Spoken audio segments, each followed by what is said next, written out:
Саламатсыздар ма балалар? Қазақ тілі пәнінің бірінші сабағын бастаймыз. Бүгін 2 қыркүйек. Дәптерімізді ашып, тап-таза етіп әдемілеп жазамыз. Және дәптеріміздің сыртын толтырып, қаптап қоюды ұмытпаймыз.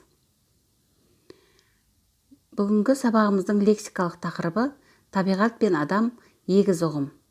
Грамматикалық тақырыбымыз үндестік заңы.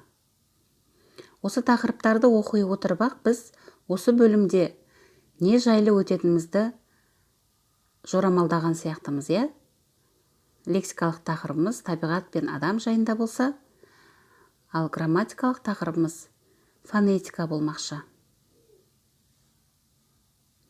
Сабақтың мақсаты мәтін үзінділерін тыңдай отырып, оқиғаның дамуы мен аяқталуын болжау.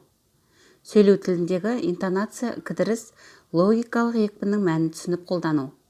Үндестік заңы. Бірінші тапсырманы оқимыз, балалар. Мұқият оқимыз, содан кейін оқылым тапсырмасын орындауға көшеміз. Бірінші Б тапсырма.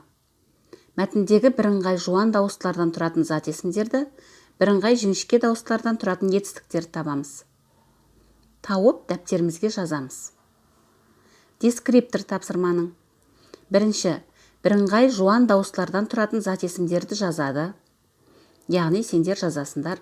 Екінші, бірыңғай жіңішке дауыстылардан тұратын етістіктерді жазасындар. Үшінші, қатесіз жазасындар. Төртінші, көркем жазасындар. Осы 4 нұсқаулықты толығымен орындауға тырысамыз, балалар. Енді қазақ тіліндегі үндестік заңына келіп тоқталатын болсақ.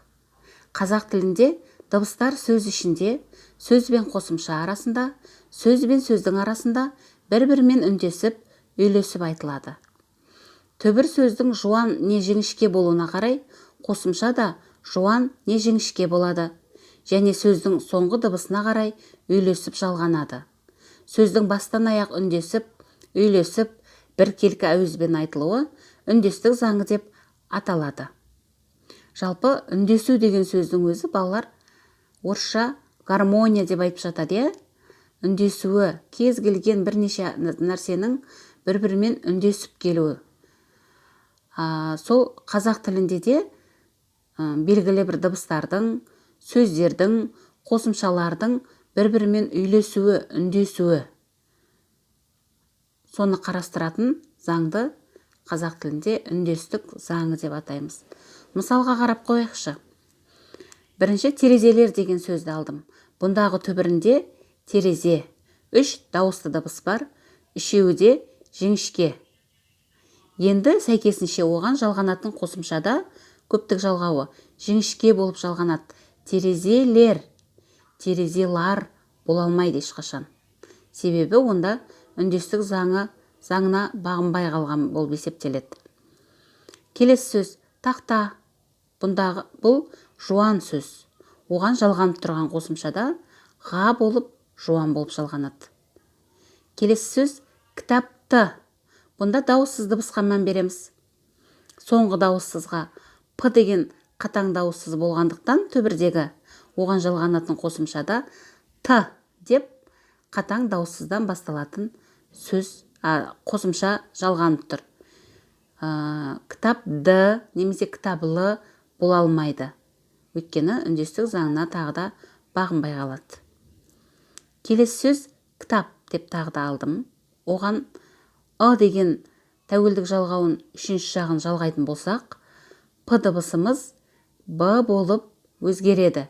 Себебі дауысты дыбыс болғандықтан п дыбысын өзіне қарай икемдеп, кішкене жұмсартып б дыбысына айналдырады. Және де, балалар, үндестік заңы тек қана жазу барысында айтылмайды. Сөйлеу барысында да үндестік заңы қарастырылған. Мысалға, ашса деген сөзді қарайықшы. Ол айтқан кезде біз ашса деп айтпаймыз, ашша дейміз. Есікті ашшай, ашсай деп тұрмаймыз, ашшай. Немесе досжан деген сөзді алатын болсақ та, досжан деп тұрмаймыз, досжан дейміз. Міне осындағы белгілі бір дыбыстардың бір-бірімен үндесіп келуін осы үндестік заңы қарастырады екен. Енді үндестік заңының екі түрі бар екенін білеміз.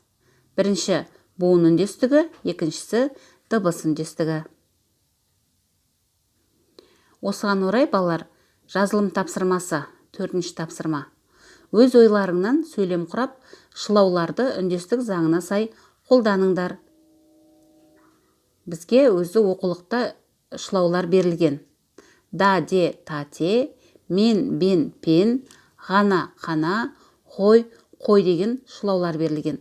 Соларды қатыстыра отырып, сөйлем құраймыз.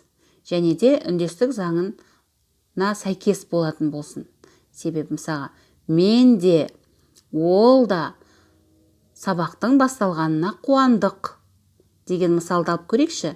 Мен деген жіңішке болғандықтан, оның қатарына тіркескен шылау де болып жіңішке болып тұр. Ол да деген кезде, ол жуан сөз болғандықтан, оған тіркесетін шылау жуан болып тұр. Көрдік па? Міне, беріліп тұрған тапсырма осы. Тапсырманың дескриптірі: өз ойларынан сөйлем құрайды. Екінші, шылауларды үндестік заңына сай қолданады. Жаңағы мен мысал айтып кеттім, тура сондай. Үшінші, көркем жазады. Төртінші, қатесіз жазады. Осы соңғы үшінші және төртінші пунктіде балалар ұмытпаймыз, көркем әрі қатесіз жазамыз. Жарай ма? Осымен сабағымыз аяқталды, балалар. Сұрақтарың болса жазыңдар. Назарларыңа рахмет. Сау болыңдар.